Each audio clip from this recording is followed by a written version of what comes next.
Morning बच्चों। हम लोग कहाँ G2 फेज पर रहे थे। ठीक है, G2 फेज हो गया था। अब हम लोग माइटोसिस में आएंगे, है कि नहीं। तो माइटोसिस देखो आज है। तो जैसे मान लो हम लोग माइटोसिस आज स्टार्ट करने वाले हैं। बहुत ही इंटरेस्टिंग है ये, बहुत ज़्यादा ही इंटरेस्टिंग है, क्योंकि हमारे पूरे बॉडी में ज़्यादातर पार्ट, मोर देन 95% पार्ट क्या है, सोमैटिक सेल है। और सोमैटिक सेल में क्या होता है, माइटोसिस होता है। ठीक है, सोमैटिक सेल में क्या होता है, माइटोसिस होता है कि नहीं। तो माइटोसिस क्या है, तो माइटोसिस को हम अगर डिफाइन करें, इसको हम बोल सकते हैं वन राउंड ऑफ रेप्लिकेशन। एक ही बार रेप्लिकेशन होगा, वो भी एस फेज में। वन राउंड ऑफ रेप्लिकेशन यानी DNA replication and one round of nuclear division, यानी एक ही बार रेप्लिकेशन होगा एस फेज में और एक ही बार आपको न्यूक्लियर डिवीजन होगा। ठीक है, और इससे जो दो सेल्स बनेंगे वो सेल्स कहलाता है डॉटर सेल। ठीक है, अगर मान लो इस सेल में माइटोसिस हो रहा है सपोज, अब इसमें 46 क्रोमोसोम है, 23 पापा से आया होगा, 23 मम्मी से आया होगा, होमोलोगस में है। अब ये एस फेज में गया होगा, तो एस फेज में सब क्रोमोसोम रेप्लिकेटेड हो गया है। ठीक है, एस फेज में जितने भी क्रोमोसोम है रेप्लिकेटेड हो चुका है। तो यहां पे जब रेप्लिकेशन नहीं हुआ था, मान लो ये सेल था G1 फेज में, तो G1 फेज में मैंने क्रोमोसोम नंबर बोला 2 है, एक पापा से एक मम्मी से सेट में है, तो बोलेंगे डिप्लॉयड है, तो लिखेंगे 2N, राइट। और एक क्रोमोसोम में एक डीएनए होगा, तो यहां पे लिखेंगे 2C।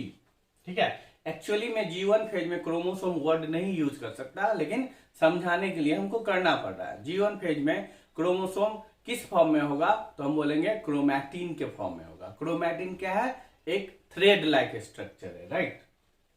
तो 2N और 2C होगा, है कि नहीं। और इसमें अगर S फेज में जाए तो ये हो जाएगा, N तो है 2 ही क्रोमोसोम, क्योंकि चिपका हुआ है, तो अभी 2 ही क्रोमोसोम बोलेंगे सेट में, यानी 46 क्रोमोसोम इसमें भी है, 46 इसमें भी है, इसलिए इसको भी क्या लिखेंगे, 2N लिखेंगे, राइट। और लेकिन अमाउंट ऑफ डीएनए क्या हो गया इस फेज में, बताया था वो 4C हो गया। ठीक है, अब यहां से जो डिवीजन होगा, मान लो ये आप G2 फेज करेगा, फिर G2 फेज मान लो कर लिया, तो G2 फेज में भी यही रहेगा। फिर अब वो M फेज में आएगा, यानी माइटोसिस में आएगा, है ना। इसके बाद G2 फेज करेगा, G2 फेज के बाद माइटोसिस करेगा, और जब वो माइटोसिस में आएगा तो 2N, और तब ये क्रोमोसोम क्या होगा, ये क्रोमोसोम सब 46 क्रोमोसोम सेपरेट होंगे। 46 क्रोमोसोम सेपरेट हो गए, इस तरह से सेपरेट होगा। देखो ये इस तरह का, एक पापा का और एक मम्मी का। यहाँ पे देखो सबसे बड़ी बात, यहाँ पे अरेंजमेंट जो होता है पेयरिंग में नहीं होता है, ये सब एक ही लाइन में 46 क्रोमोसोम अरेंज है, इसीलिए एक ही बार सेंट्रियोल खींचेगा इधर से, तो सारा क्रोमोसोम क्या होगा, सेपरेट हो जाएगा। सिस्टर क्रोमैटिड क्या होगा, सेपरेट हो जाएगा। इसको क्या बोलते हैं, this is called sister chromatid. और सब सिस्टर क्रोमैटिड सेपरेट होगा, तो 46 क्रोमोसोम था जब जुड़ा हुआ था, जब वो सेपरेट हुआ तो कितना बन गया, 92, है कि नहीं, 92। यानी 92 को आप फिर से क्या करेंगे, 2 सेल में आधा आधा डिवाइड कर देंगे, क्योंकि 46 क्रोमोसोम अपोजिट पोल की तरफ गया होगा, 46 क्रोमोसोम इधर गया होगा, तो दोनों अपोजिट पोल की तरफ 46, तो ये सब अपना 2 सेल बना लेगा। This 2 cells are called daughter cell, this 2 cells are called daughter cell, right. Daughter cell है, और ये जो डॉटर सेल है और ये जो माइटोसिस होगा, तो इस डॉटर सेल में दोनों क्या होगा, एक दूसरे का आइडेंटिकल होगा, यानी माइटोसिस में आपको वेरिएशन नहीं मिलता है। ठीक है, माइटोसिस में वेरिएशन नहीं मिलता है, इसलिए इसमें भी 46 क्रोमोसोम गया, इसमें भी 46 गया। जो मैंने मदर से लिया था उसमें भी 46 ही क्रोमोसोम था, एज लाइक जो पेरेंटल से लिया था उसमें भी 46, इसमें भी 46, इसमें भी 46। तो इस तरह का जो 2 आइडेंटिकल सेल्स का निर्माण हुआ, इसको हम बोलेंगे माइटोसिस। यही अगर मियोसिस रहता तो इसमें 46 क्रोमोसोम है, तो इस दोनों में एक्चुअली मियोसिस में 4 सेल्स बनते हैं और चारों सेल्स में 23 क्रोमोसोम होता, यानी half number of chromosome meiosis में आपको डॉटर सेल में देखने को मिलेगा। तो माइटोसिस में क्या हुआ, एक ही बार रेप्लिकेशन हुआ और एक बार न्यूक्लियर डिवीजन हुआ। लेकिन मियोसिस में क्या होगा, एक बार रेप्लिकेशन होगा, यानी meiosis means 1 round of replication and 2 round of nuclear division.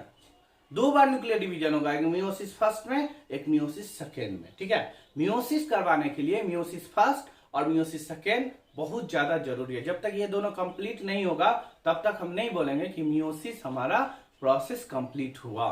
ठीक है, तो मियोसिस का प्रोडक्ट क्या होता है, अगर डिप्लॉयड सेल में करवा रहे हो तो वो क्या बनेगा, हैप्लॉयड सेल। और मियोसिस कभी भी हैप्लॉयड सेल में नहीं होगा, लेकिन माइटोसिस हैप्लॉयड में भी हो सकता है, डिप्लॉयड में भी हो सकता है। राइट, माइटोसिस हो सकता है ना।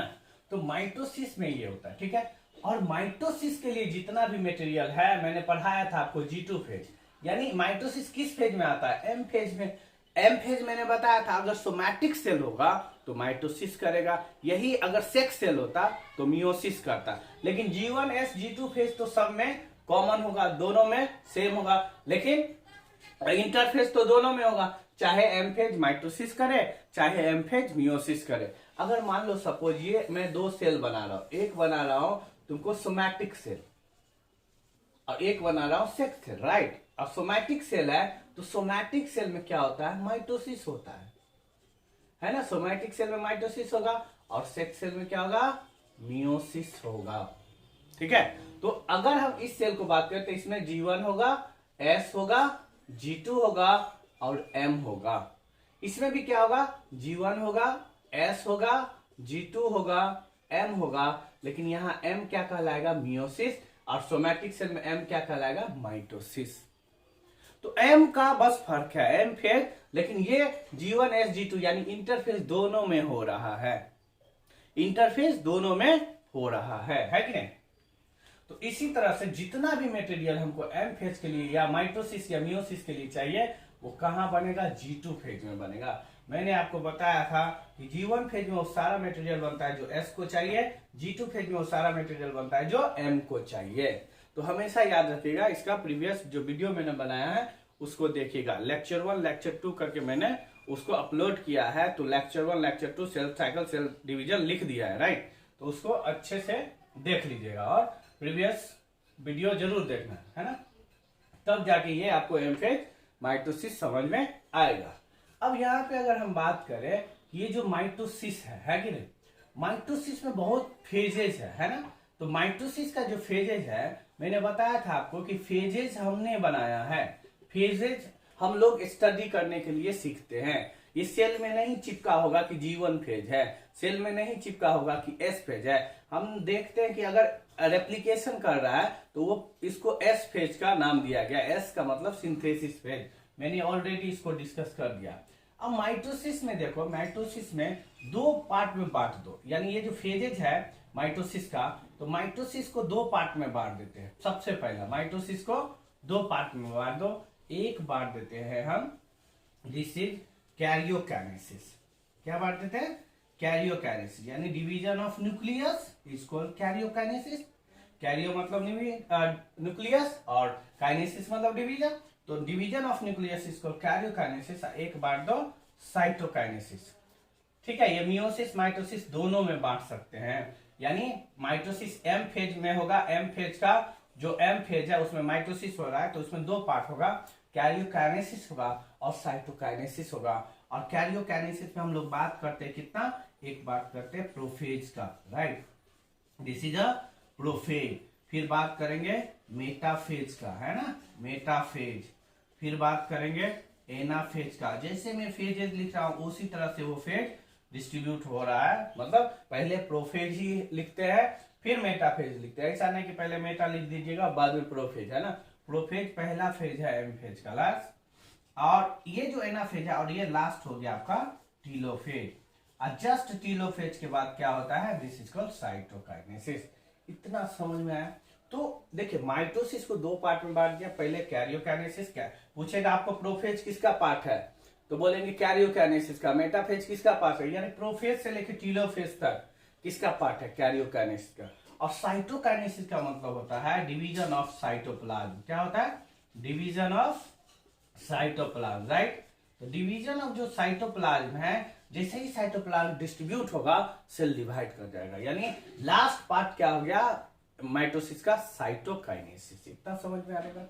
अब ये जो बात है, राइट, अब हम लोग पढ़ेंगे एक एक करके कि प्रोफेज में क्या होता है, मेटाफेज में क्या होता है, एनाफेज में क्या होता है और टीलोफेज में क्या होता है। ठीक है, प्रोफेज में अब सबसे पहले प्रोफेज आते हैं, राइट। इसको इरेज कर।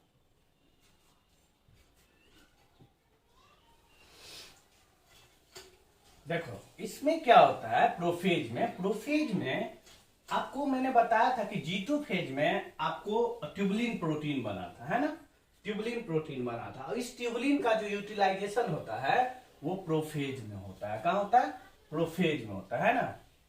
तो हम लोग जो बात करते हैं कि प्रोफेज है ना, तो प्रोफेज में क्या क्या होता है वो देखो। अब माइटोसिस का जो कैरियोकाइनेसिस का पहला पार्ट है, कैरियोकाइनेसिस का फर्स्ट पार्ट है, उसको क्या नाम दिया गया है, प्रोफेज नाम है। प्रोफेज यानी first phase of M phase, right. देखो अगर प्रोफेज की बात करते हैं तो प्रोफेज में क्या होता है, पहला बात कि तुम्हारा जो क्रोमैटिन के फॉर्म में डीएनए था, तुम्हारा जो क्रोमैटिन के फॉर्म में डीएनए था G1 में, S में और G2 फेज में, ये सब तीनों में क्रोमैटिन ही बोलेंगे। और जैसे ही प्रोफेज में आते हैं तो नाम वर्ड यूज करने लगते हैं हम क्रोमोसोम। क्यों क्रोमोसोम वर्ड यूज करने लगते हैं, क्योंकि यहाँ पे क्या होता है, एक प्रोसेस होता है जिसको बोलते हैं कंडेंसेशन। तो कंडेंसेशन ऑफ किसका कंडेंसेशन हो रहा है, क्रोमैटिन का। अब बात को समझिए, कंडेंसेशन मीन्स क्या होता है, जैसे मान लो ये एक डीएनए है हमारा, ठीक है, ये थ्रेड लाइक स्ट्रक्चर डीएनए है। अब इस डीएनए में, ये डीएनए है, मान लो इसमें थोड़ा थोड़ा प्रोटीन होगा तो हम बोल देंगे इसको पतला सा स्ट्रक्चर है थ्रेड जैसा, इसको बोल देंगे क्रोमैटिन।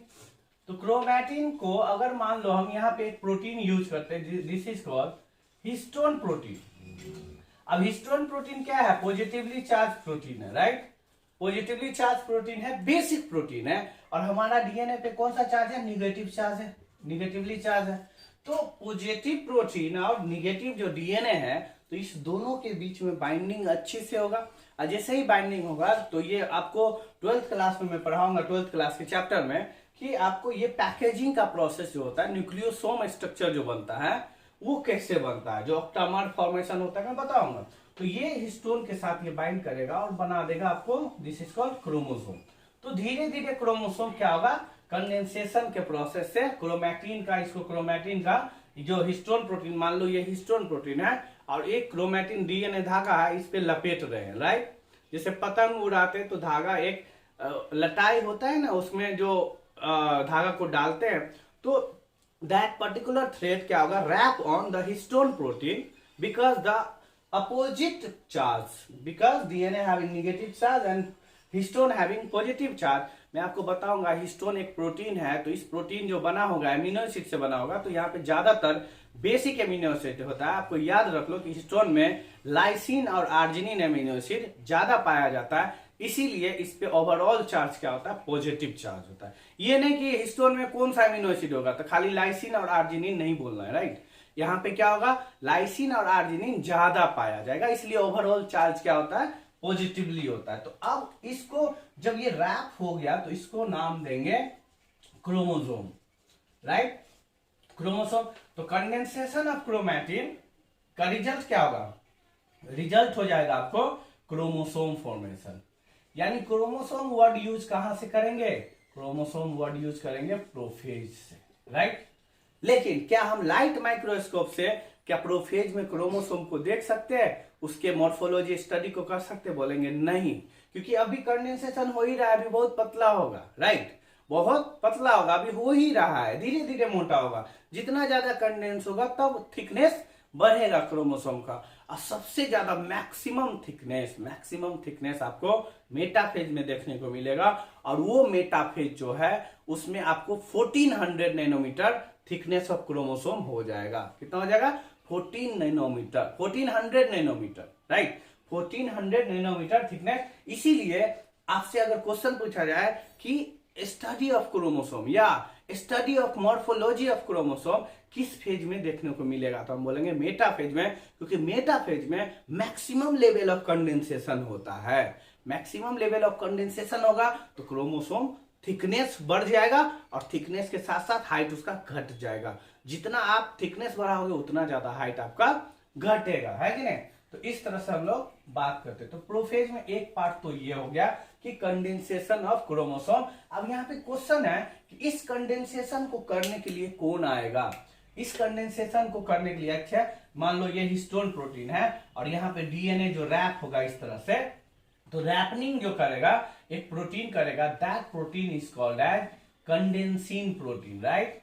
तो कंडेंसिन प्रोटीन क्या कर रहा है, कंडेंसेशन कर रहा है। अब आपसे क्वेश्चन पूछ देगा कि कंडेंसिन प्रोटीन कहां बना होगा, तो पक्का ये जितना भी मटेरियल हम बोलेंगे एम फेज में, जो भी प्रोटीन बोलेंगे सब G2 फेज में बनेगा, है कि नहीं।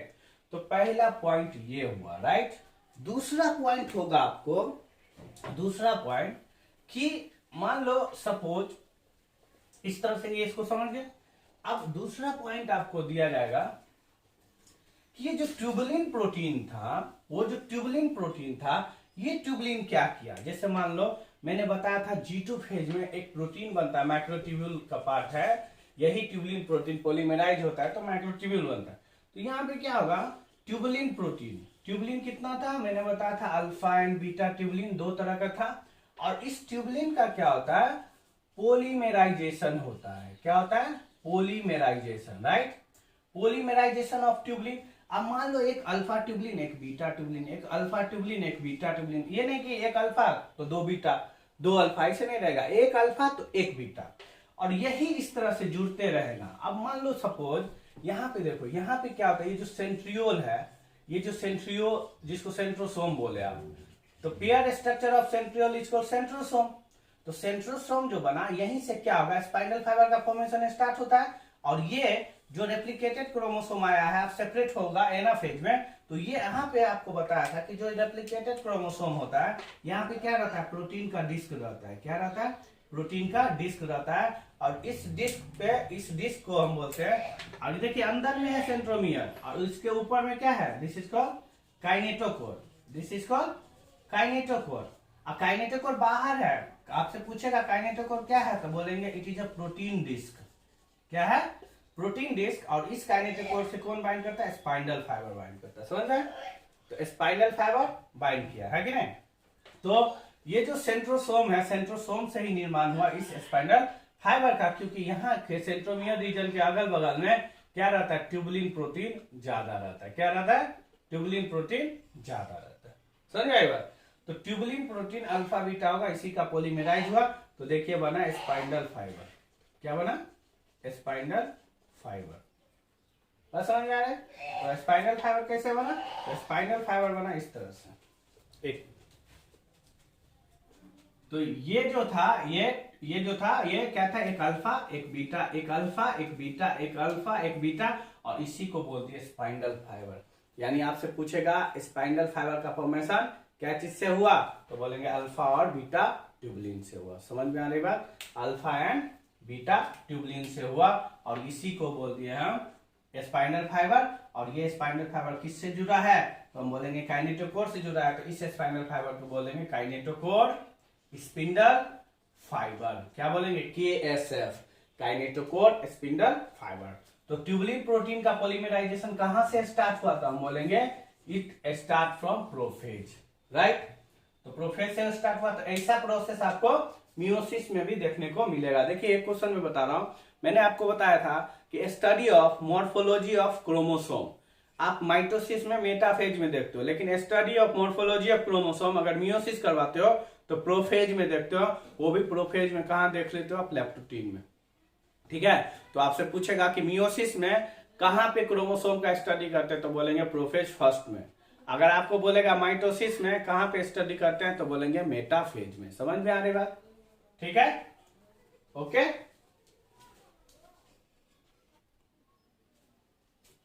चलो ठीक है, तो ये समझ में आ गया पॉलीमराइजेशन। अब ये जो पॉलीमराइजेशन हुआ इससे क्या बना, स्पिंडल फाइबर बना, ठीक है, स्पिंडल फाइबर बना। अब देखो, अब यहाँ पे जो बात करेंगे, ये जो प्रोफेज में हमने पहला प्रोसेस पढ़ा कंडेंसेशन, और कंडेंसेशन के बाद पढ़ा ट्यूबुलिन प्रोटीन का पॉलीमराइजेशन। तो पॉलीमराइजेशन हो रहा है, पॉलीमराइजेशन किस लिए हो रहा है, तो जितना भी क्रोमोसोम रेप्लिकेटेड था सब अपने अपने काइनेटोकोर से बाइंड था। काइनेटोकोर कहां प्रेजेंट है, एबव द सेंट्रोमियर, देखो अंदर में सेंट्रोमियर है और सेंट्रोमियर के ऊपर में क्या प्रेजेंट है, काइनेटोकोर। देखो इसको बोलते सेंट्रियोल, को बोलते सेंट्रोसोम। तो सेंट्रोसोम कब बोलेंगे, तो पियर सेंट्रियोल इसको सेंट्रोसोम, याद रखना, पियर सेंट्रियोल इसको सेंट्रोसोम। और यहाँ पे क्या है, क्रोमोसोम के पास क्या, देखो नाम देखो क्या बोल रहा हूं मैं, सेंट्रोमियर है। और सेंट्रोमियर के ऊपर में कौन प्रेजेंट है, एक प्रोटीन का डिस्क प्रेजेंट है सेंट्रोमियर के ऊपर में, उसको बोलते हैं काइनेटोकोर। समझ में आ रहेगा, दिस इज कॉल्ड काइनेटोकोर, इतना समझ में आया। अब देखो, अब नेक्स्ट क्या होता है कि ये तो कंडेंसेशन हुआ, ट्यूबुलिन प्रोटीन का पॉलीमराइजेशन हुआ, राइट, इतना तो समझ में आया। तो अब जो नेक्स्ट होगा, इसको देखो दो पार्ट में बांट दो। हमेशा क्या करो, कोई भी फेज को जो शुरुआत होता है उसको बोलते हैं अर्ली प्रोफेज, और लास्ट में जो होगा उसको क्या बोलेंगे, this is called late prophase, है ना। एक अर्ली होता है, एक लेट होता है। तो ये सब अर्ली में काम होता है। अर्ली में और क्या काम होगा, सेंट्रियोल जो होगा, यानी सेंट्रोसोम जो रेप्लिकेशन किया था एस फेज में, सेंट्रोसोम किधर मूव करेगा, centrosome moves towards opposite pole, यानी ये अपोजिट पोल की तरफ मूव किया, ठीक है। Centrosome moves towards opposite pole, है ना, इस अपोजिट पोल में सेंट्रोसोम का मूवमेंट हुआ, राइट। अब उसके बाद देखो, अब जो होता है कि अब मान लो इतना प्रोसेस हो गया, राइट। अब जैसे ही सेंट्रोसोम मूव किया और स्पाइनल फाइबर का भी फॉर्मेशन होने लगा वहां से, तो आपसे पूछेगा स्पाइनल फाइबर का जो फॉर्मेशन होता है कहां से होता है, तो डायरेक्ट आंसर क्या दोगे, सेंट्रोसोम के पास से स्टार्ट होता है।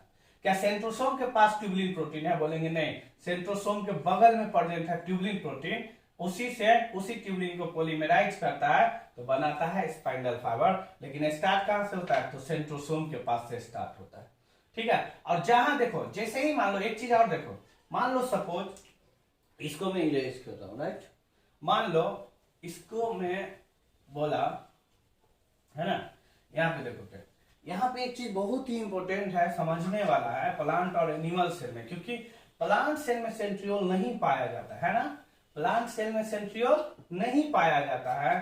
तो यहाँ पे जो सेंट्रियोल होगा, ये एनिमल सेल में जो सेंट्रियोल होगा, एक तो मान लो मेन स्पाइनल फाइबर बनाया जो कि काइनेटोकोर ऑफ क्रोमोसोम से बाइंड करेगा, राइट, ये बाइंड किया। और कुछ स्पाइनल फाइबर छोटा छोटा ट्यूबुलिन प्रोटीन अल्फा बीटा ऐसे कुछ जोड़ देगा, छोटा छोटा पार्ट, राइट। तो इस रे को बोलते हैं, दिस इज कॉल्ड एस्ट्रल रे, राइट, एस्ट्रल रे। तो आप बताओ, जहां पे सेंट्रियोल होगा वहीं एस्ट्रल रे का फॉर्मेशन हो सकता है, अदरवाइज नहीं होगा। इसका मतलब है एस्ट्रल रे हमको सिर्फ कहां मिलेगा, एनिमल सेल में, because centriole present in animal only, right. Plant cell में तो सेंट्रियोल होता नहीं है।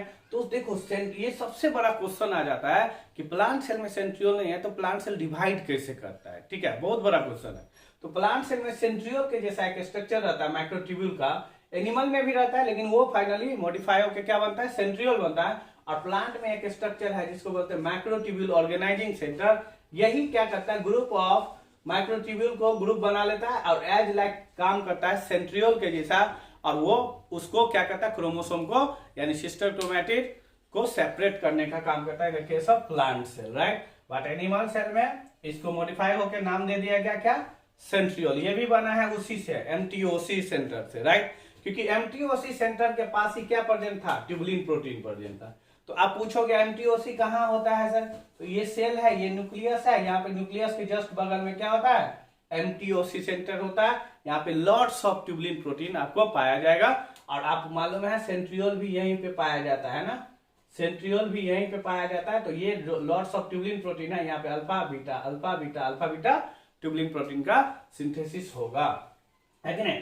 तो centrosome moves towards opposite pole, centrosome कब बोलेंगे, जब सेंट्रियोल, मान लो एक को बोले सेंट्रियोल, हम आपको पढ़ाएंगे बाद में सेल में साइटोलॉजी में पढ़ाएंगे कि सेंट्रियोल ट्रिपलेट होता है और ये पेयर स्ट्रक्चर होता है, 90 डिग्री पे अरेंज होता है। तो आप इसको सेंट्रोसोम बोल देंगे, एक को क्या बोलेंगे, सेंट्रियोल। तो pair structure of centrosome equal centriole, pair structure of centriole equal centrosome, pair structure of centriole equal centrosome, right. अब नेक्स्ट पॉइंट है कि आप देखो जैसे ही ये सब हुआ कि यहाँ पे सबसे पहले गोल्जी बॉडी, यानी ये सब कब गायब होगा, लेट प्रोफेज में।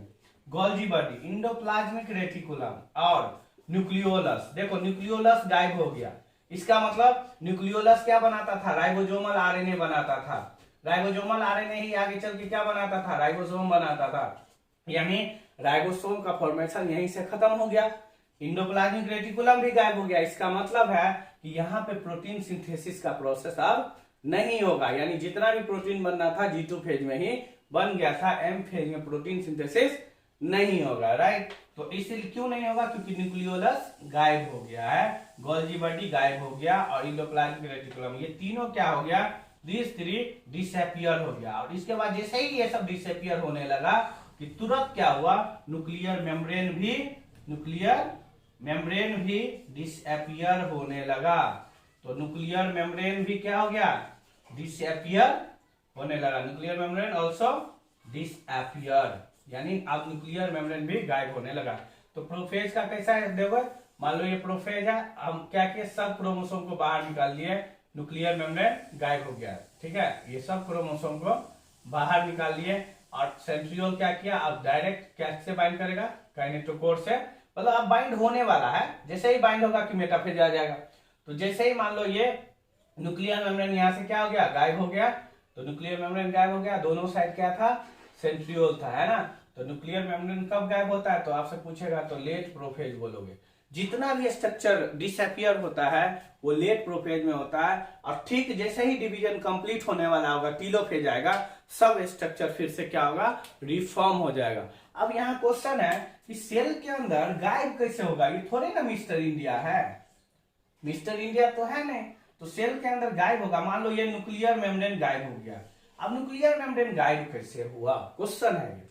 तो न्यूक्लियर मेम्ब्रेन गायब होने का हम जानते हैं कि न्यूक्लियस का दो मेम्ब्रेन होता है, एक आउटर एक इनर, और इनर मेम्ब्रेन के नीचे में एक प्रोटीन रहता है जो इनर मेम्ब्रेन को स्ट्रेंथ प्रोवाइड करता है, राइट। इस प्रोटीन को बोलते हैं लैमिन प्रोटीन, क्या बोलते हैं, लैमिन, न्यूक्लियर लैमिन प्रोटीन। और इस प्रोटीन के कारण न्यूक्लियर का मेम्ब्रेन टाइटली पैक्ड है, जिसके कारण न्यूक्लियस को तोड़ना बहुत मुश्किल है। तो यहाँ पे आता है सीडीके साइक्लिन।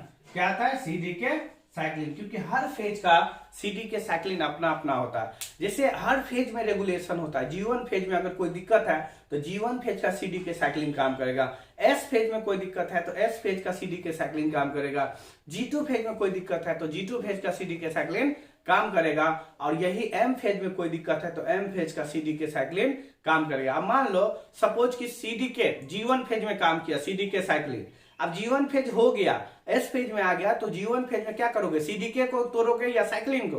तो हमेशा याद रखना सीडीके का कॉन्सेंट्रेशन हमेशा कांस्टेंट रहता है, वो कभी मरता नहीं है ना, कभी डिग्रेड नहीं होता। साइक्लिन को तोड़ दिया जाता है, क्योंकि मैंने आपको बताया था कि सीडीके क्या होता है, सीडीके होता है cyclin dependent kinase, right. Cyclin dependent kinase यानी ऐसा एंजाइम है जो साइक्लिन के साथ ही काम करेगा, अदरवाइज काम नहीं करेगा। तो साइक्लिन को ही तोड़ दोगे, G1 फेज कंप्लीट होगा तो G1 फेज का सीडीके काम ही नहीं करेगा, समझ में आ रहा है। तो G1 फेज, इसी तरह से हर फेज का साइक्लिन को सिर्फ डिग्रेड किया जाता है, सीडीके कभी भी डिग्रेड नहीं होता। अगर आपसे कभी क्वेश्चन आया कि सीडीके क्या होता है, कांस्टेंट लेवल में प्रेजेंट होता है, तो बोलेंगे यस, लेकिन पूछेगा अप और डाउन कंसंट्रेशन किसका होगा, साइक्लिन का होगा। जब जरूरत है जिस पेज में उसमें साइक्लिन बढ़ेगा, जिस पेज में साइक्लिन का जरूरत खत्म हो गया उस पेज में साइक्लिन डिग्रेड हो जाता है by the help of protease, because cyclin is a protein and protein को तोड़ने वाले एंजाइम को प्रोटीएज बोलते हैं, है कि नहीं, इतना समझ में।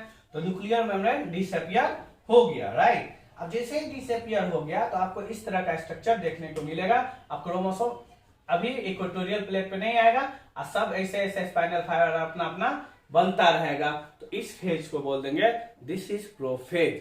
अब हम लोग नेक्स्ट लेक्चर में देखेंगे कि मेटाफेज और एनाफेज कैसे होता है, ठीक है। तो नेक्स्ट लेक्चर होगा हमारा मेटाफेज, एनाफेज एंड टीलोफेज का, उसके बारे में हम देखेंगे। क्योंकि प्रोफेज को अगर ये समझ लें तो आपको मेटाफेज में क्या होता है, सब इक्वेटोरियल प्लेट पे आता है, और वहां पे मैं आपको रोल बताऊंगा कोल्चिसिन का जिसको क्या बोलते हैं, माइटोटिक पॉइजन, फिर आपको मैं बताऊंगा विनक्रिस्टिन का रोल, विनब्लास्टिन का रोल, ये सब ड्रग है जो एंटी कैंसर में यूज करते थे, है ना।